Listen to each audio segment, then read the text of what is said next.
తెలుగు చలనచిత్ర పరిశ్రమలో ఒక అద్భుతమైన పండగ చూస్తున్న ఆనందం కలిగింది వాళ్ళు నాకు.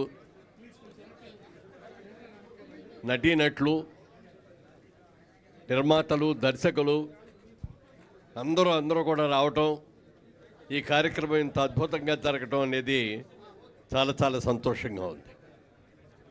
ముఖ్యంగా ప్రతాప్ రెడ్డి గారు అనే ఒక బాగా చదువుకున్న వ్యక్తి, ఎంఏ ఎల్ఎల్బి చేసిన వ్యక్తి. అలాంటి వ్యక్తి రాజకీయ రంగంలో ఉండటమే కాకుండా మంచి సినిమాలు తీయాలి, మన తెలుగు సంస్కృతిని, సాంప్రదాయాలని, మన వేదాలని కూడా గురించి చెప్పాలి అనే ఒక మంచి ఉద్దేశంతో మరి కృష్ణారెడ్డి గారు, ఎస్వి కృష్ణారెడ్డి గారిని, అచ్చిరెడ్డి గారిని వారితో కలిసి ఈ చిత్రాన్ని నిర్మించడం అనేది గొప్ప అభినందనీయం. ఒక మంచి చిత్రాన్ని నిర్మించే అవకాశం మీకు వచ్చింది సార్. ఇది ఎందుకంటే తెలుగు చలనచిత్ర పరిశ్రమ మిమ్మల్ని అందరినీ కూడా, మిమ్మల్ని ముఖ్యంగా హృదయపూర్వకంగా ఆహ్వానిస్తోంది.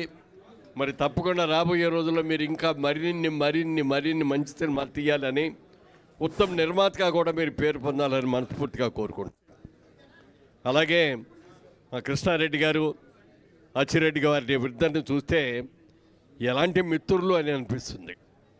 ఇందాక మరి అందరూ అనుకున్నట్టుగా ఒక నాగిరెడ్డి చక్రపాణి గారు కానీ, ఒక బాపు రమణ గారు కానీ, అలాగే ఎంతోమంది ఉన్నారు ఇట్లా.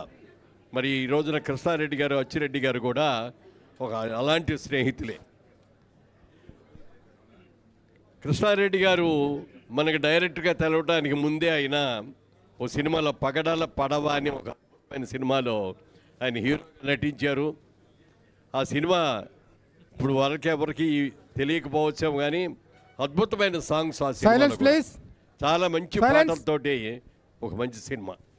అలాంటి ఆయన్ని మరి కాలేజీలో చదువుకున్నప్పటి నుంచి కూడా ఫ్రెండ్గా అయినటువంటి అచ్చిరెడ్డి గారు తీసుకొచ్చి, నీ టాలెంట్ అంతా కూడా ఇది రావాలంటే నువ్వు ఇక్కడ ఉంటాం కాదు రా అని చెప్పి ఆయన బలవంతంగా దగ్గర పెట్టుకొని తీసుకొచ్చి ఈ స్టేజ్కి తీసుకొచ్చారంటే ఆయన వెనక ఉన్న శక్తి ఎవరో అంటే అచ్చిరెడ్డి గారు. మీ ఇద్దరు స్నేహం ఇలాగే ఉండాలి. ఎందుకంటే బాపు గారిని, రమణ గారిని చూసినప్పుడు బాపు గారి బొమ్మ, రమణ గారి గీత అన్నాడు అనుకునేవాళ్ళం. రమణ గారి భాష, బాపు గారి గీత. అలాగే ఇవాళ ఎస్వి కృష్ణారెడ్డి గారు ఒక డైరెక్టర్గా నిలబడ్డా, ఇంత సంస్థ నిలబడ్డా బ్యాక్ బోన్గా ఉన్న వ్యక్తి ఎవరు అంటే అచ్చిరెడ్డి గారు. మీ స్నేహం ఎప్పటికీ కూడా కలకాలం ఇలాగే ఉండాలని, ఎంతోమంది హీరోల్ని మీరు పరిచయం చేశారు, ఎంతోమంది హీరోయిన్లు మీరు పరిచయం చేశారు. అలాగే ఈ వ్యాస అనే సినిమాలో కూడా okay, please be seated sir. ఈ సినిమా కూడా ఎందుకంటే మన వేదాల్ని, భారతీయ సంస్కృతిని, వీటి గురించి చాటి చెప్పాల్సిన అవసరం ఎంతో ఉందనే ఉద్దేశంతో ఒక మంచి సబ్జెక్ట్ తీసుకొని దానిలో హీరోయిన్గా కూడా కొరియా నుంచి వచ్చే ఒక అమ్మాయిని, అందమైన అమ్మాయిని ఇందులో హీరోయిన్గా పెట్టి, విలన్ కూడా అలాగే ఇంకో భాష నుంచి, ఎక్కడి నుంచో ఇంకొక దేశం నుంచి, భాష నుంచి కూడా ఇంకో దేశం నుంచి తీసుకొచ్చి వాళ్ళందరితో బాగా చేశారు. ఈ సినిమా ఘన విజయం చేద్దాలని మనస్ఫూర్తిగా కోరుకుంటూ, ఇంత మంచి అవకాశం, అలాగే ఇవాళ రోజున మీకు వచ్చినటువంటి record, Telugu films of world రికార్డులో రావటం అనేది కూడా చాలా గొప్ప విషయం.